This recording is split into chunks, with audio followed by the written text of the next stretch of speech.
Let's start with a few minutes in meditation together. Just allow the eyes to close.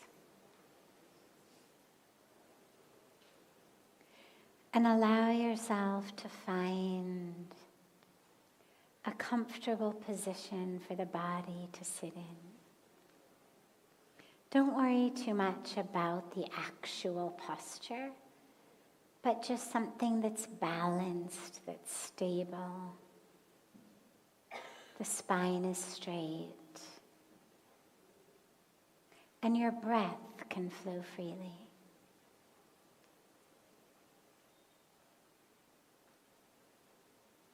And just take a moment and allow that awareness, the attention, to unhook itself from all of the sights, the sounds, the sensations in the world around you, and draw them inward.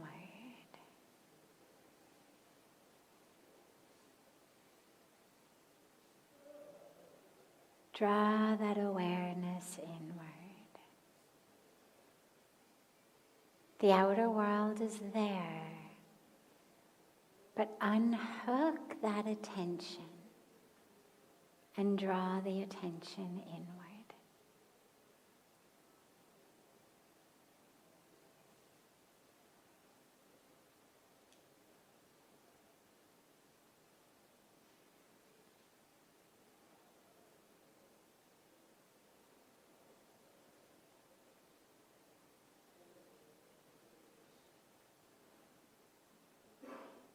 And allow the awareness,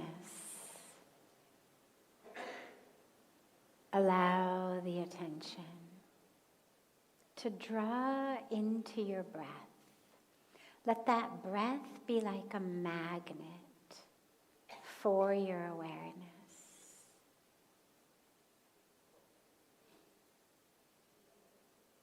Just feel it draw the awareness inward.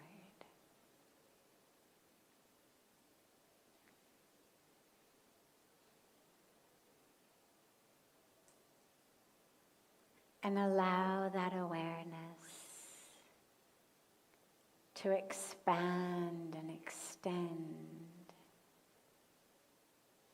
on each inhalation and each exhalation. As the breath flows through the body, through the physical cells, and through the energetic self. Allow that awareness to expand with it.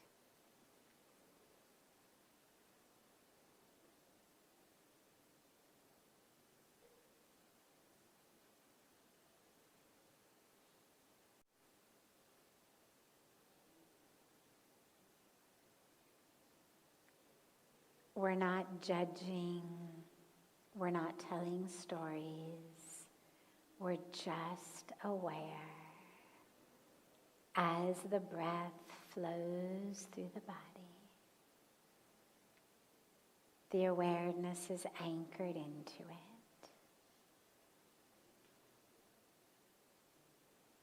And we are fully immersed in that inflow and outflow of the breath, like the waves of the ocean.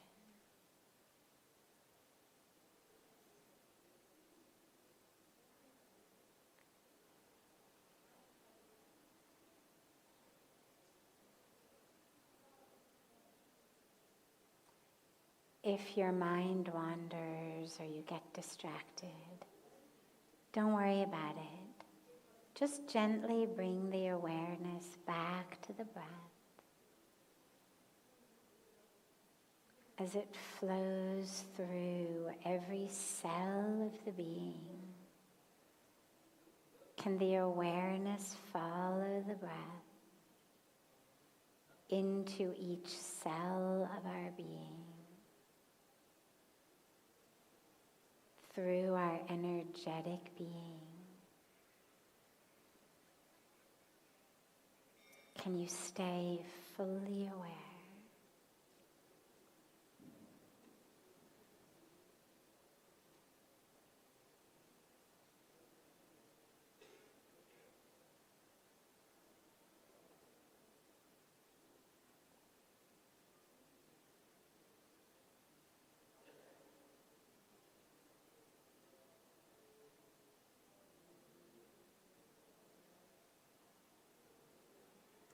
Slowly and gently, bring the palms of your hands together at chest level in Namaste. And slowly rub the palms of your hands against each other.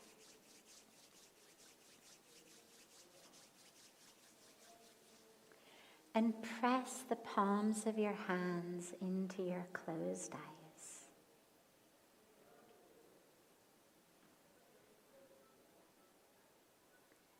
Slowly lower the hands and open the eyes.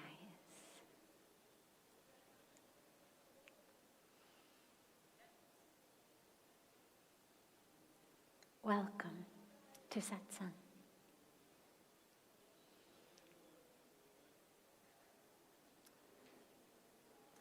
So, starting as we always do with a question that's come in advance from our family joining us online from all over the world.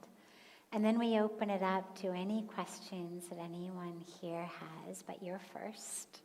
Yes. She's been so patient these last 2 nights. Yes, you're first. And then any other questions.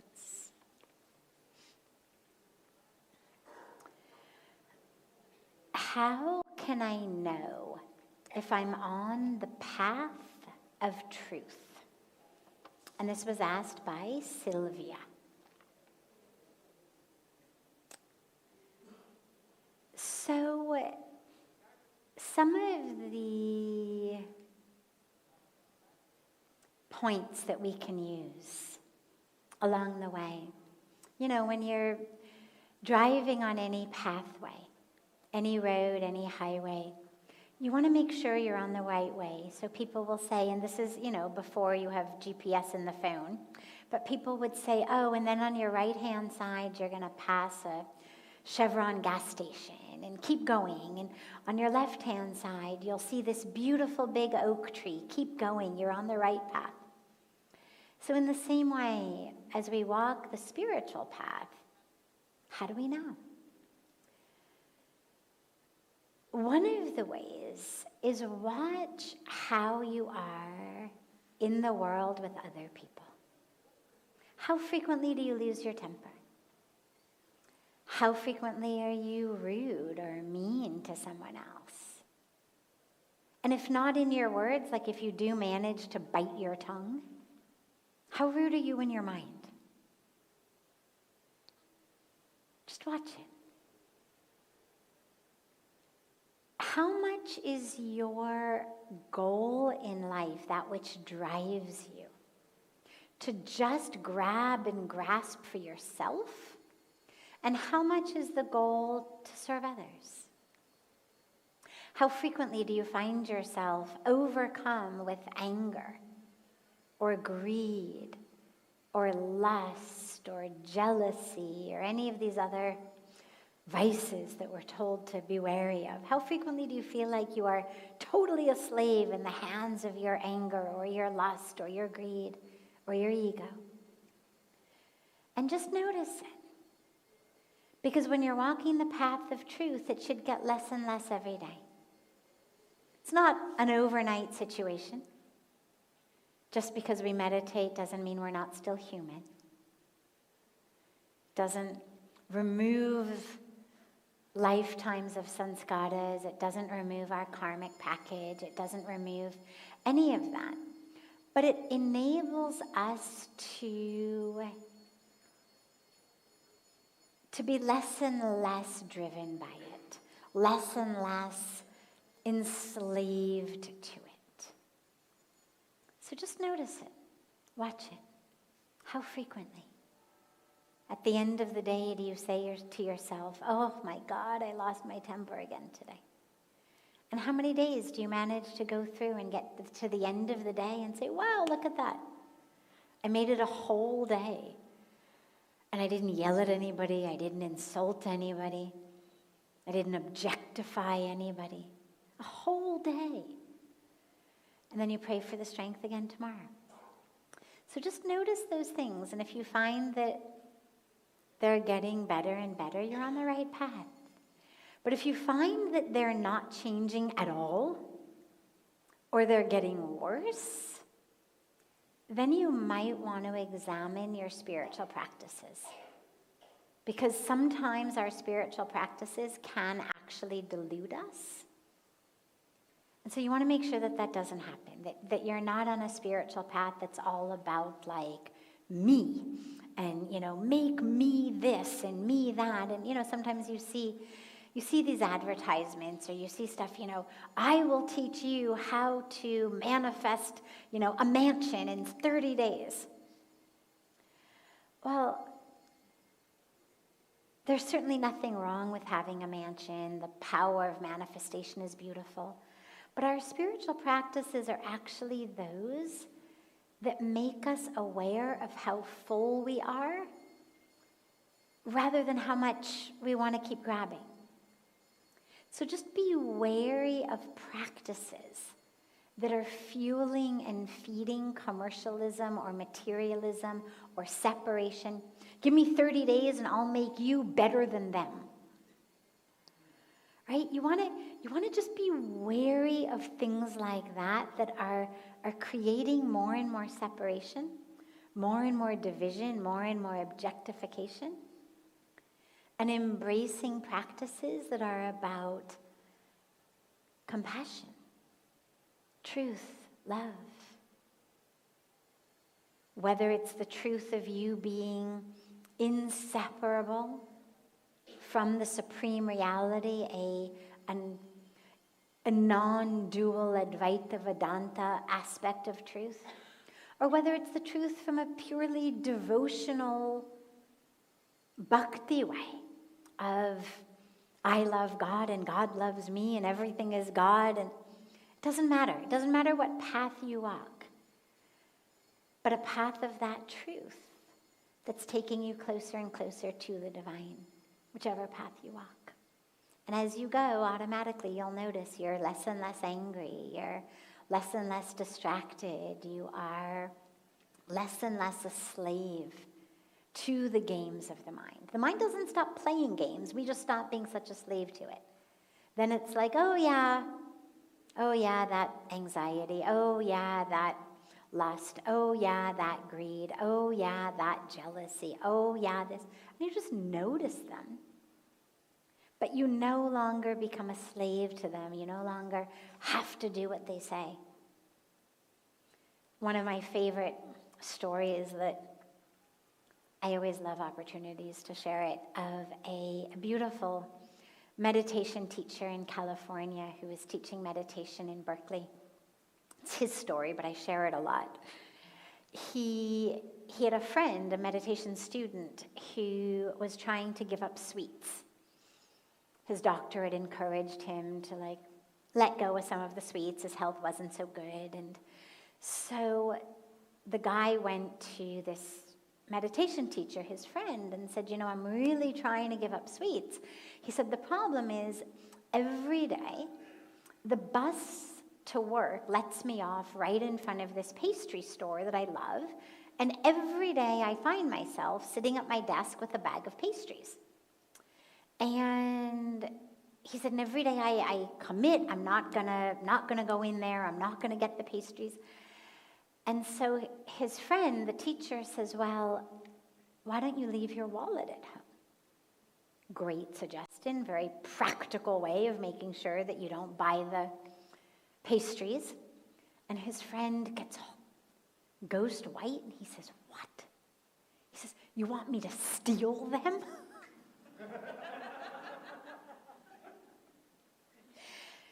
And I love that story.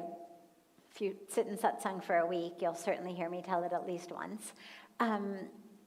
Because it is such a brilliant story of the way that we feel like we are slaves. As though we don't have any control. Like, I'm going to go into that store, even though I've committed I'm not going to eat sweets. I am a slave to the desire for sweets. My legs have a mind of their own. My hands have a mind of their own. My mouth has a mind of its own. I have no control. And if I don't buy them, well, the only other option is I steal them. That's going in the wrong direction. The right direction is the awareness that I do have control. I don't have to punish myself or suppress myself. I just have to make wise decisions and know that I have the power to do that. So those are some really good ways of noticing along the way whether you're on the right path or not. Great. Other questions? Yes.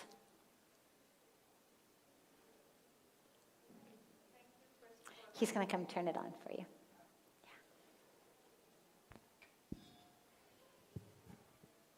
Hi. First of all, thank you for calling me here. Of course. I did not know I was missing this. Yesterday, we briefly touched upon people with fears and insecurities and abandonment issues. I believe I'm one of them due to XYZ reasons of the childhood. I wanted to seek your advice how to overcome that, because every conflict feels like, did I make them mad? Did I do that? And I go in this deep sadness that, oh, did I hurt someone? Are they going to leave me now? And I wish to seek your advice. Yeah, wonderful question. So first of all, introspection around the impact we have on other people is actually a good quality. Having the humility and the willingness to introspect, to wonder, did I make that person mad? Did I hurt them? Did I say something or do something inadvertently that hurt them? It's a beautiful quality. That's a good thing. Most of us move through our world like steamrollers without even realizing the impact we have on others. And if somebody is hurt, we say things like, well, that's for you to deal with. Like, your reactions are up to you. And then we take spiritual teachings and use them as ammunition in why we are right and other people are wrong. So to have the humility to actually look within and to say, did I do something? I didn't mean to, but in my ignorance or in my illusion or in my fear or in my ego or in my confusion, did I say or do something to hurt someone else? And then to adjust accordingly. That's beautiful. Don't stop doing that. But the second piece of, are they now going to leave me? And the panic and the fear that somehow I've done something that's going to make someone leave me due to a history of abandonment issues. This is really powerful work. It's work that takes a while, but it's work that looks at the original wound. You're never going to heal a childhood sanskara or wound without looking at it. If I'm in a relationship today and you break up with me today and I am miserable and heartbroken and bereft today, I'm never going to really heal that by focusing only on the awful person who had the audacity to leave me today. I'm only going to heal it if I have the courage to go back and to say, oh, this hurt me so much now because of the abandonment that I experienced in my childhood. and that wound that I've been carrying, and to look at the original wound.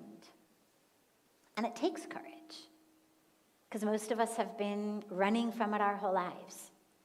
It tends to be the stuff that sparks addictions, drugs, alcohol, food, sex, gambling, Facebook, whatever it is. It's like anything other than feel abandoned or feel fear of abandonment.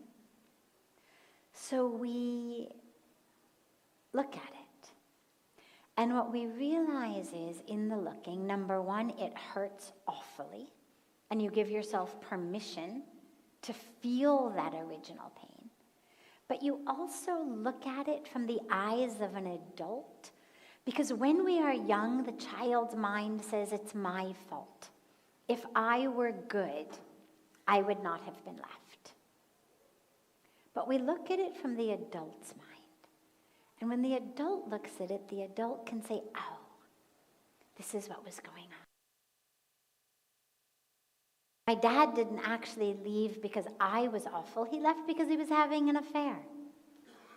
And he left my mom for the other woman. Or, oh, he didn't leave because I was awful. He left because he wasn't wearing a seatbelt. He had a car accident. Whatever it is that actually happened, we're able to look at it with the clarity that a mature mind understands and a child's mind doesn't. And we go back and we say, oh, okay. And then we take on a beautiful role of being the one to explain to our young self. We start speaking to ourselves on behalf of the one who abandoned us, saying what we needed to hear from them, but that they, in their confusion, in their own fear, in their own drama or trauma that was going on, didn't think to say to us. And we say to ourselves, it's okay, sweetheart, it's not you. You're wonderful, I love you. Losing you was actually the worst thing about leaving your mother. And we start to speak to ourselves like that. And we become then the healers rather than the one who was hurt. And it's a beautiful process. It's a slow process, but it's a beautiful process. And it's a process I would recommend you do with someone who is equipped and experienced in working with people like this and helping you find that inner truth, inner knowing, inner clarity, and inner voice to really understand why it happened. I guarantee it was not because of you. In 1,000 abandonments of children by parents, it's never about the kids. It's 99% about the other parent. 1% of the time it's about something else. It's never about the kid. Kids don't drive away their parents. But we believe that we did. Kids don't cause divorces, but we believe that we do. And so when we're adults, we're able to look at it. We're able to look at the ones who abandoned us and understand what they're going through. Oh, he was 28. Young, scared, confused, this, that. And you realize, oh my God, like they're kids.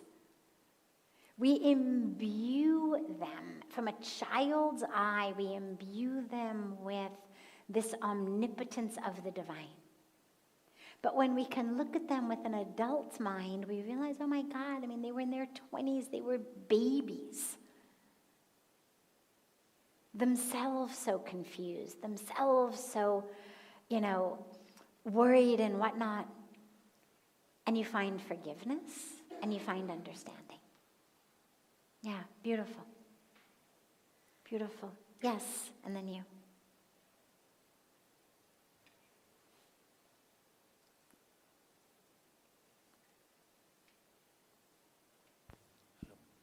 Yeah, thank you for giving me a chance to ask questions. Of course. I would like to understand what is the real meaning of Parmarth in my context.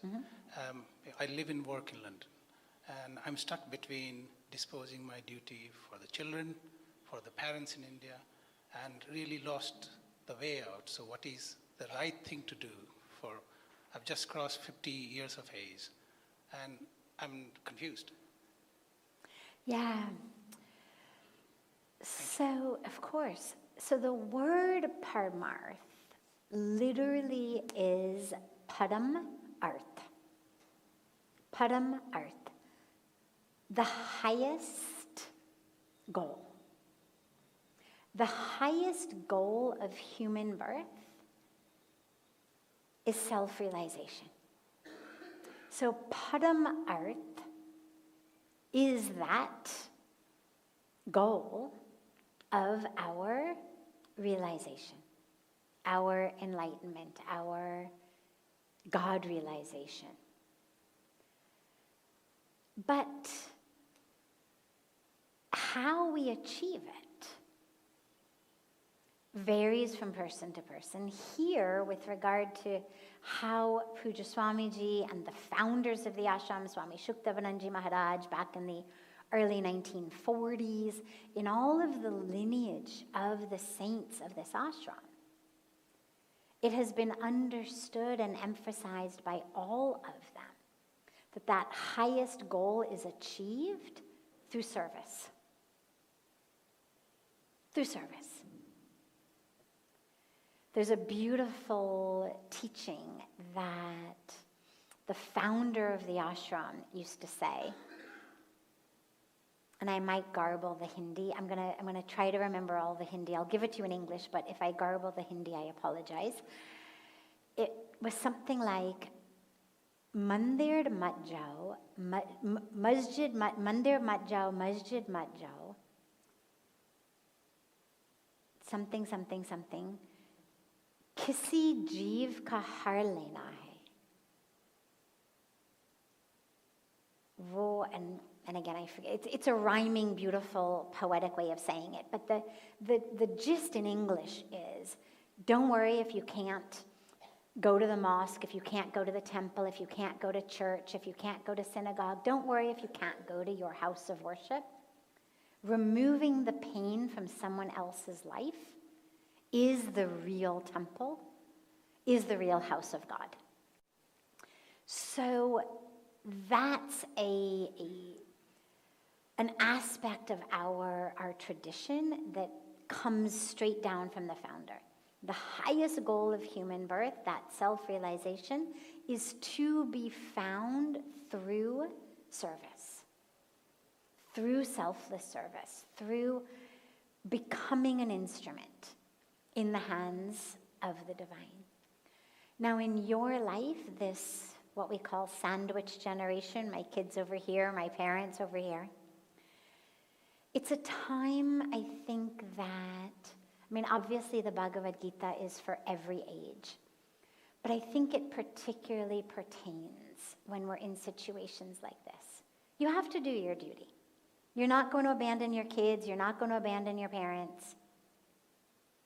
You have to do it. And you navigate away. You'll figure it out. You swing the pendulum a little bit this way. You swing the pendulum a little bit this way. You'll sort it out. Pragmatically, logistically. But through it, what you realize is that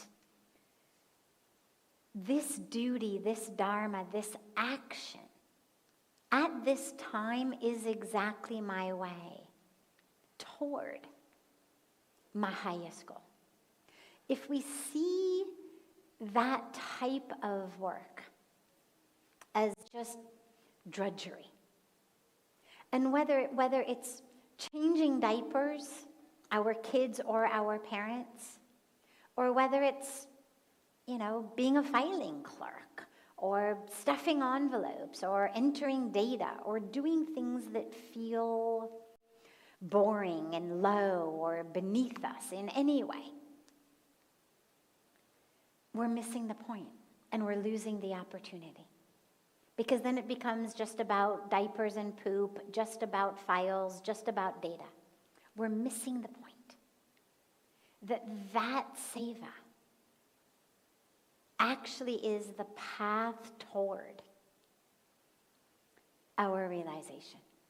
That through seeing it as an opportunity to offer ourselves as an instrument, whatever it may be, that's how the realization comes. It's not that God is sitting up somewhere saying, oh, okay, so you've changed enough diapers, now you're enlightened, or you've filed enough files, now you are enlightened, or stuffed enough envelopes, now I grant you enlightenment. It's not that. It's our ability to do that work, seeing it as the path to our liberation rather than seeing it as drudgery. So, yeah, it's going to be a tough few years. And if you're blessed to have parents who live into a very, very ripe old age, it's going to be a tough, even longer number of years. Recognize it as a marathon, not a sprint. Figure out on a purely logistic level how you're going to manage it, knowing that it's never going to be perfect, but you're going to do the best you can, and then dive into it as a spiritual practice. And whatever you're doing, you're sitting on an airplane transatlantically, you're changing diapers, you're feeding, you're packing lunches, you're doing whatever you're doing on either side of the oceans. But do it while you're chanting your mantra. Do it with the awareness that this is your spiritual practice right now. My mom had been a student of B.K.S. Iyengarji, the very famous yoga master. And she used to come and study with him, and he used to do periodic questions and answers with his students. And my mom was sitting in a question-answer session with him once when, in the Iyengar tradition, the yoga practice was not just like 11 minutes of Surya Namaskar every day and, a few pranayams. It's 60 minutes, 90 minutes, 2 hours of intense on the mat yoga asana practice. Like the Iyengar tradition has a very big emphasis on a long, intense practice. And one of the women in the group asked Sri Iyengarji, I've just had a new baby, and every time I try to do my practice, my baby cries. And so I try to practice when the baby is napping, but when the baby naps, I'm so exhausted that I can't do anything. And I'm really struggling because I'm not able to do my yoga practice. And Iyengarji said to her, he said, now being a mother is your yoga practice. Yeah, so take this as that. This is the practice right now. Yeah, beautiful. Yes.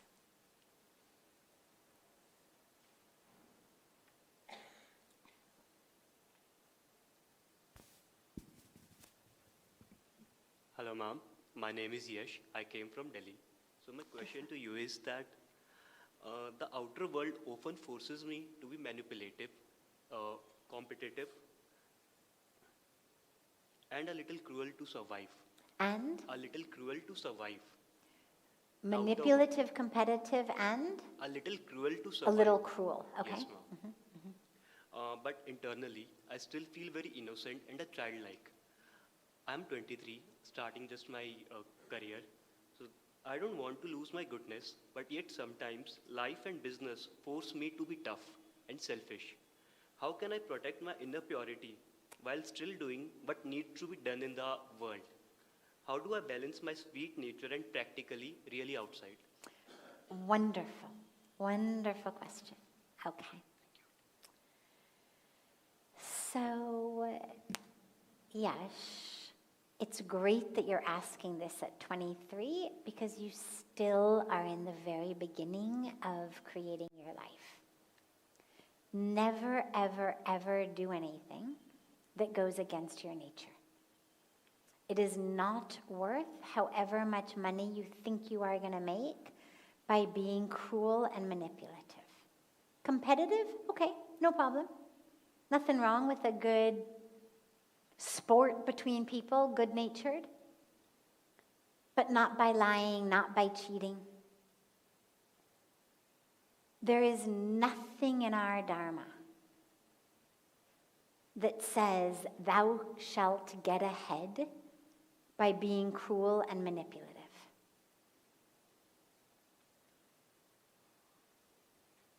If you are, you're going to lose your goodness, I guarantee it. There's a very important psychological concept called cognitive dissonance. And this is something worth noting down and remembering and learning about. Cognitive dissonance. And what it means is that inside of us, we really need our thoughts and our actions to line up. If I am thinking one thing but doing the opposite, there's going to be conflict inside of me. Maybe I can manage it for a day. But if my thoughts and my actions are not in alignment, I'm going to develop an inner state of dis-ease. I'm not going to feel happy. And so we constantly try to change either our thought or our action to bring them into alignment. Typically, we try to change our actions first. It's easier. It's easier typically to change an action than a thought. So for example, if I think that drinking alcohol is wrong or eating meat is wrong, I'm going to stop drinking alcohol and eating meat. But if I'm addicted to alcohol and I can't stop, slowly what's going to happen is I'm going to change my thoughts. And you see this with smokers all the time. Smokers who have tried, and people go through typically a cycle. They try to quit. They do whatever they can to quit. The patch, the this, the that. They go through detox. They try to quit. Many of them are able to quit by God's grace. But for those who aren't able to quit after trying many times, you notice something really interesting. Suddenly they start saying things like, all that anti-smoking stuff is just propaganda anyway. My friend's grandmother smoked 2 packs of cigarettes a day her whole life, and she lived to be 90. They have to, because there's so much inner conflict to have a thought that says smoking is wrong with a behavior that keeps smoking, that if I can't change the behavior, I have no choice but to change the thought. If you keep acting in ways that are cruel and manipulative and harmful, your inner voice will start to say, it's actually okay. And that is the most dangerous thing to happen in your life. Because that's when you start to lose yourself. Do business, do good business, compete absolutely to be the best. But you don't have to be cruel to get ahead. And if you have to be cruel to get ahead in a certain position, it's much better to stay exactly where you are, where at least you can digest your food and go to sleep at night and look yourself in the mirror. Because I can tell you this from a lifetime of growing up with people who had everything. I've seen it in America in the first 25 years of my life. I've seen it in India and around the world for the second almost 30 years of my life. People who sacrifice morals, values, principles, spirituality, priorities to get ahead are never happy. Never happy. It leads to incredible inner conflict. because they know that they've done wrong. And there's no amount of money that can put you to sleep at night. When you start trying to pump money into sleeping pills, you quite literally end up dying like Michael Jackson. When you literally get to a point where there's not enough money that you can pump into a thing that's going to put you to sleep until it's so much that it actually kills you, accidentally. He had everything, but he couldn't sleep. I'm not saying because he was the wrong person, I'm just saying because of so many things in his life, but he's just one example. So many people. Names you know, names you don't know, who are at the highest of success are miserable because they've had to forsake everything that actually brings us happiness in order to achieve that money. If it is in your karmic package to be super successful, you're going to be able to get there by following a path of dharma. You'll have to work hard. You might even have to work a little harder.